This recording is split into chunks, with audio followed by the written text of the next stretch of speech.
विघ्नहर्ता श्री गणेश, श्री गणेश, श्री गणेश। अत्यंत सुंदर है मेरा ये रूप, और इस रूप में मेरी ये वेशभूषा, मेरा श्रृंगार, मेरे आभूषण तो और भी सुंदर है। माता ने कहा था ये रूप धारण कर मैं उनसे भेंट करने उनके निकट जा सकता हूँ। मुझे माँ के पास जाना चाहिए। अरे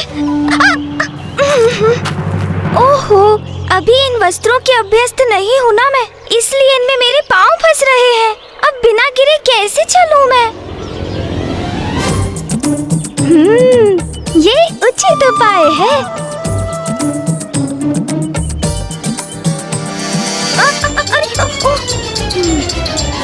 ओहो, फिर लड़खड़ा गई मैं। इसे थोड़ा और ऊपर पकड़कर चलती हूँ।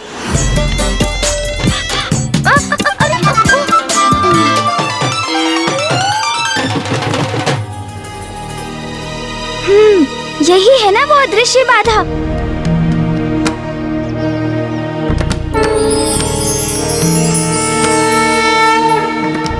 अब तो उसे पार कर आगे बढ़ने में मुझे तनिक भी कठिनाई नहीं।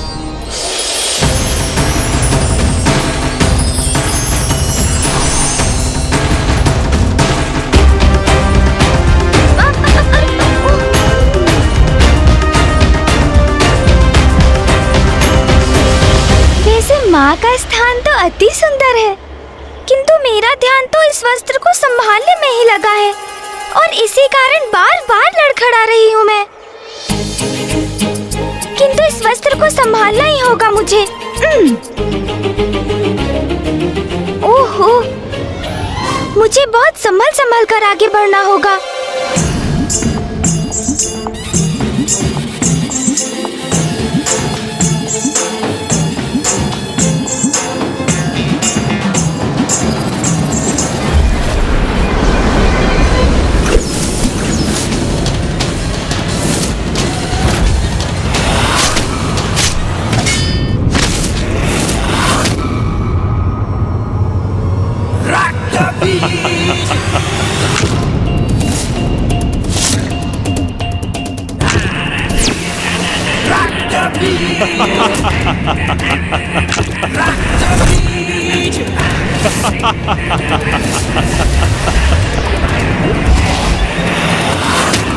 ये क्या?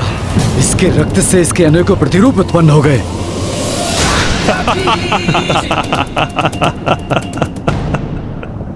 देखा वरुण देव, तुम मेरा जितना रक्त बहाओगे उतने ही प्रतिरूप अपने समक्ष पाओगे।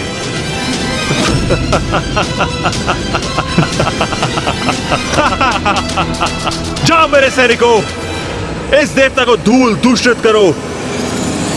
या! या!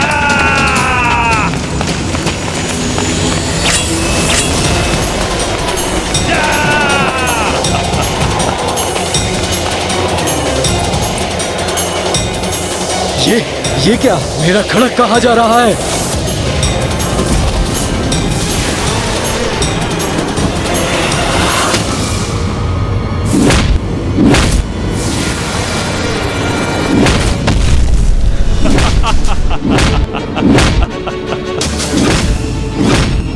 ये तो धूम्रलोचन के सैनिक में परिवर्तित हो गए। कोई बात नहीं, इनके लिए मेरी शक्ति ही काफी है।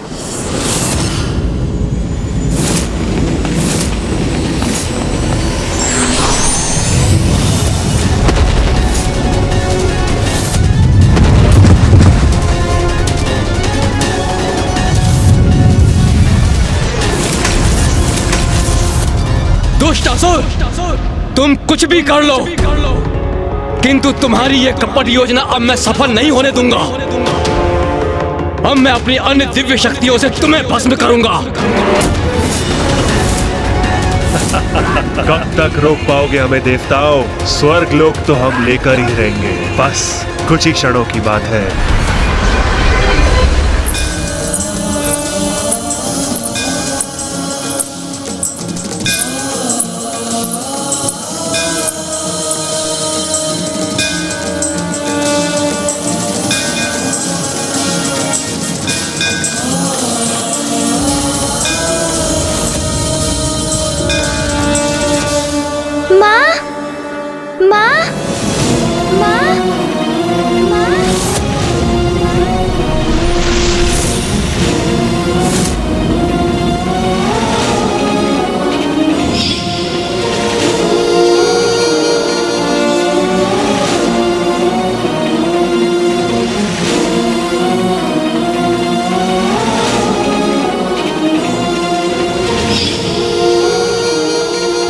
विनायकी।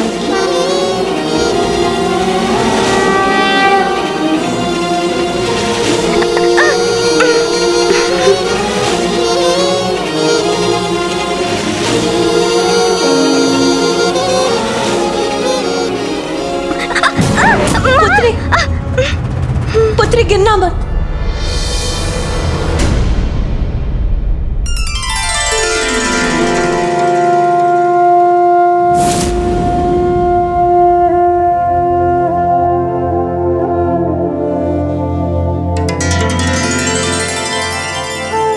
प्रणाम माँ।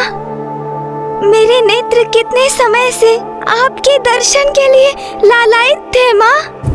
मैं भी तुम्हें देखने के लिए ललायित थी, किंतु इस रूप में भी तुम अत्यंत आकर्षक और सुंदर लग रही हो पुत्री। इस रूप में भी पुत्र गणेश का कितना अपूर्व और मोहक सौंदर्य है।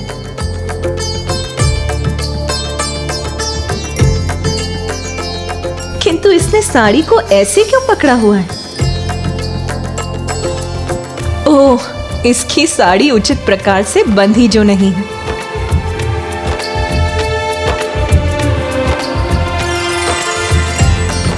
बुद्धि का देवता मेरा पुत्र विघ्नहर्ता है, प्रथम पूज्य है, किंतु साड़ी धारण करना वो तो अभ्यास से ही आता है। आप मुझे देखकर हंसी क्यों माँ? क्या मेरा ये रूप सुंदर नहीं है? क्या मैं विचित्र दिख रही हूँ? नहीं नहीं पुत्री, तुम्हारी सुंदरता तो अद्भुत है, किंतु ये अंग वस्त्र ये उचित प्रकार से नहीं बंधी। देखो, ऐसे धारण करते हैं इसे।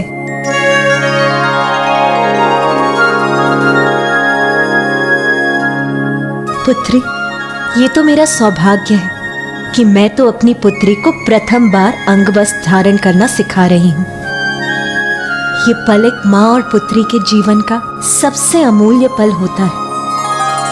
लंबोदरा स्थूलहलस्वा चतुर्भुज कृतायुधा मोदकं दशनमुपामे पशुं सूत्रं च दक्षिणे वडमाला शिरे तस्या वर्णहारावलम्बिनी आत्मपृष्ठसमारूढा सर्वाभरणमण्डिता विनायकी महादेवी गज जन्म परीक्षता विनायकी महादेवी। लो, अब तुम्हें चलने में कोई कठिनाई नहीं होगी। पुत्री, तुम्हारा ये नारी अवतार अनुपम ही नहीं अद्वितीय भी है। तुम्हारे इस नारी रूप को जगत विनायकी के नाम से जानेगा।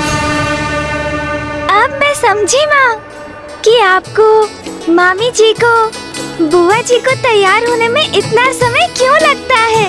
ये पायल, ये झुमकियाँ, ये वस्त्र, आभूषण और श्रृंगार समय अवश्य लेते हैं, किंतु कितने सुंदर भी तो लगते हैं ना। कितने भी सुंदर क्यों ना हो, किंतु मेरी पुत्री विनायकी से सुंदर नहीं हो सकते।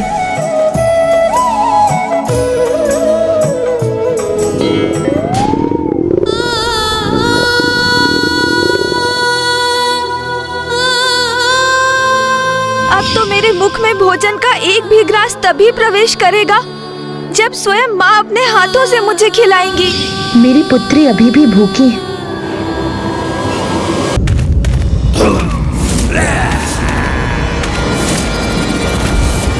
स्वर्ग लोक में आकर हम देवताओं को चुनौती देने की धृष्टता कर रहे हो तुम। कदाचित हम देवताओं की दिव्य शक्तियों से परिचित नहीं हो तुम। मात्र धृष्टता नहीं अग्निदेव, तुम्हारे स्वर्ग लोक में तुम्हें ही पराजित करेंगे हम।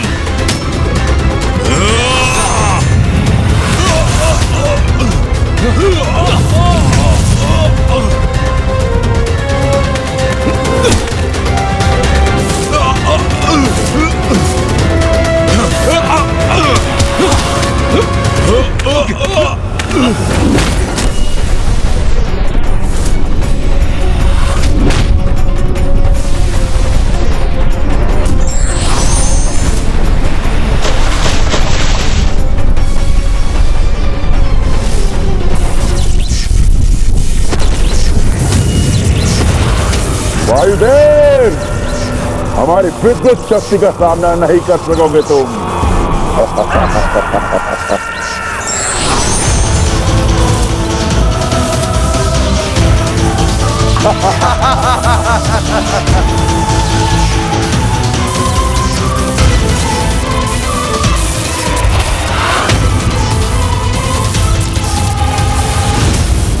अब मैं निशस्त्र हो गया हूं, किंतु इनका सामना तो तब भी करूंगा मैं।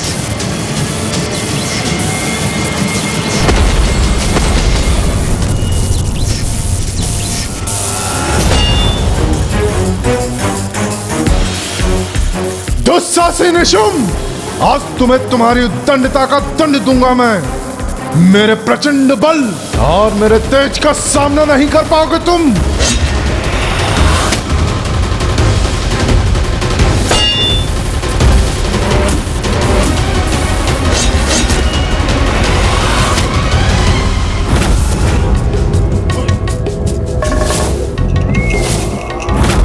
इंद्रदेव, तुमने मेरे भ्राता नमूची को मल्ल युद्ध में पराजित किया था ना? यदि साहस है तो आओ और मुझे पराजित करके दिखाओ। आओ।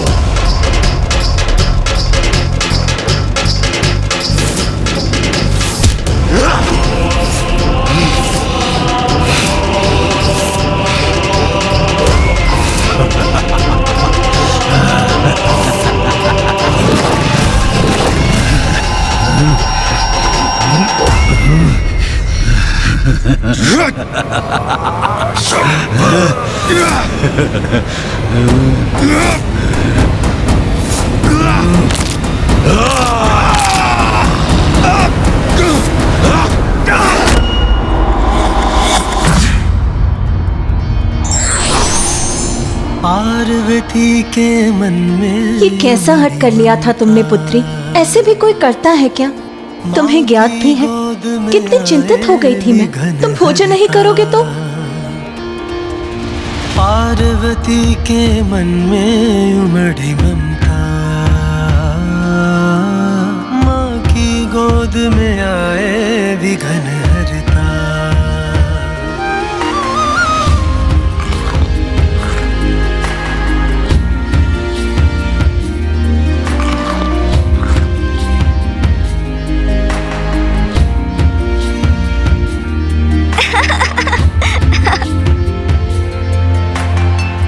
क्या हुआ पुत्री? तुम हंस क्यों रही हो? माँ, अब तो मैं पूर्ण रूप से तृप्त हो गया। मेरा अर्थ है तृप्त हो गई। और आपकी स्नेहपूर्ण उलाहना भी मुझे प्राप्त हो गई। मेरी इच्छा तो यही है कि ये हमारे स्वर्णिम और आनंददायक पल इसी प्रकार निरंतर चलते रहे। किंतु मुझे माँ को शीघ्र वो सब कुछ असुरों के बढ़ते साम्राज्य और उनके अत्याचारों के बारे में बताना ही होगा। शुंभ निशुंभ अवश्य संसार में अपना वर्चस्व बढ़ाने की अपनी कुटिल योजना बना रहे होंगे।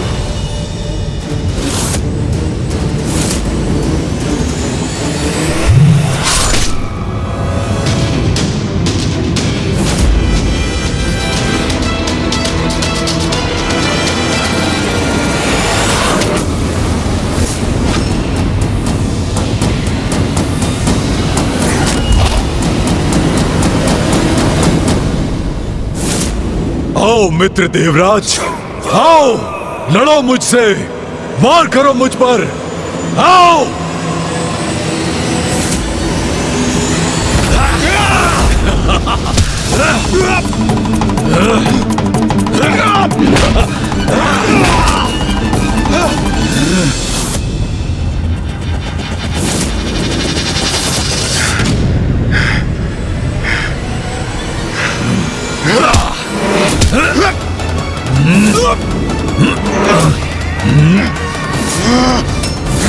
साहस है तो अब मेरे दिव्य ताप का सामना करो निशुम्भ।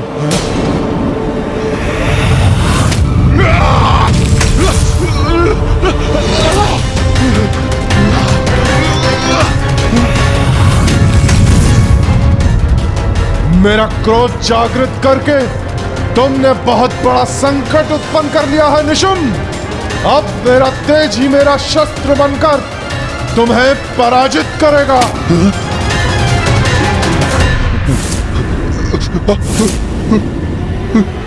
सूर्यदेव के निरंतर प्रहारों का सामना करना कठिन हो रहा है मेरे लिए।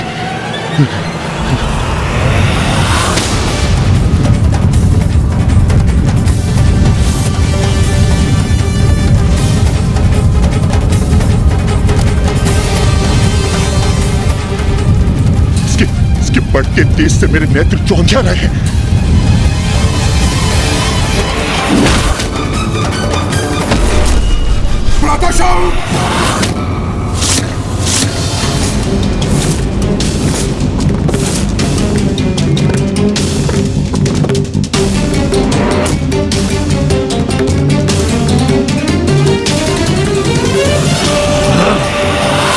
मेरे भ्राता निशुंभ को आहत करने का दुस्साहस किया सूर्यदेव ने, उसका दंड अवश्य प्राप्त होगा सूर्यदेव को।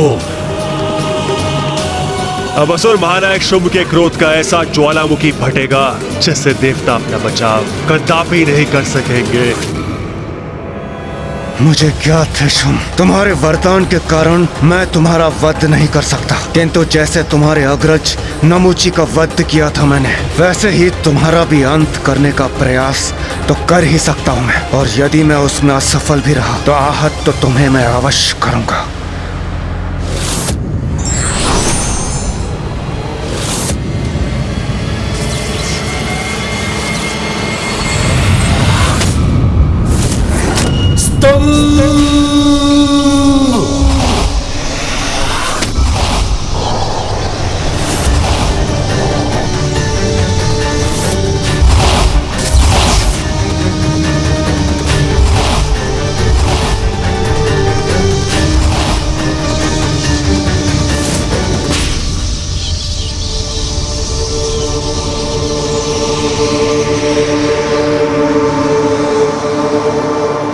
भ्राता निशुंभ, मुक्त हो जाओ।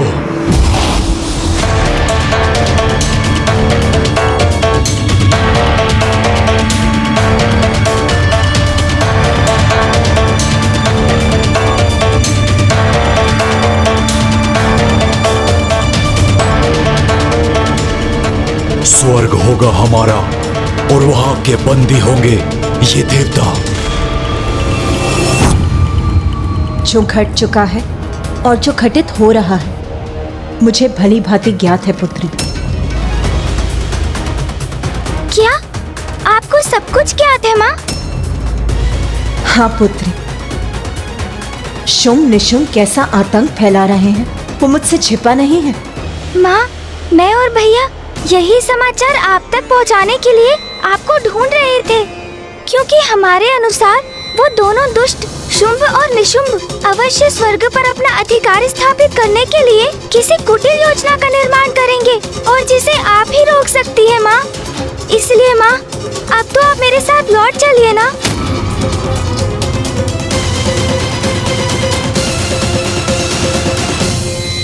नहीं पुत्री विनायकी, मैं तुम्हारे साथ नहीं आ सकती। किंतु क्यों माँ? किंतु परिस्थिति बहुत विकट है।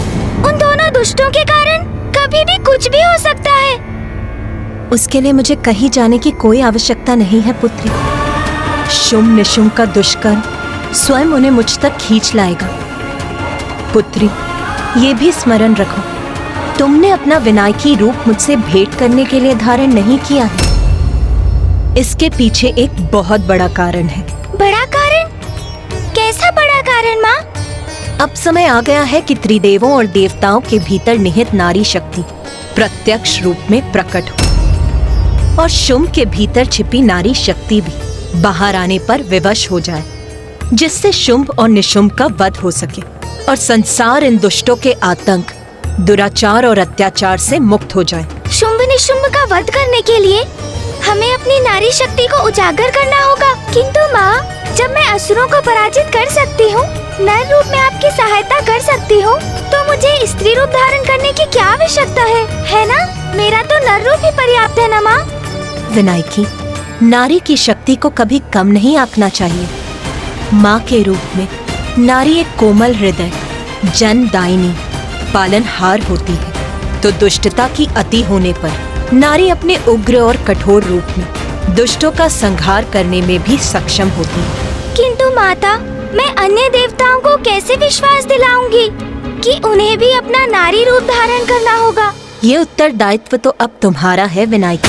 अपने समान अन्य देवताओं में भी नारी शक्ति को जागृत करो और शुम निशुम को मुझ तक आने को विवश करो, जिससे मैं उन्हें नारीत्व का उचित अर्थ बता सकूं और नारी के प्रति उसके किए अत्याचारों के लिए दंड दे सकूं। मुझे ज्ञात है कि माँ मुझे क्या करने के लिए निर्देशित कर रही है, किंतु मैं उस कार्य को पूर्ण करूँगी कैसे?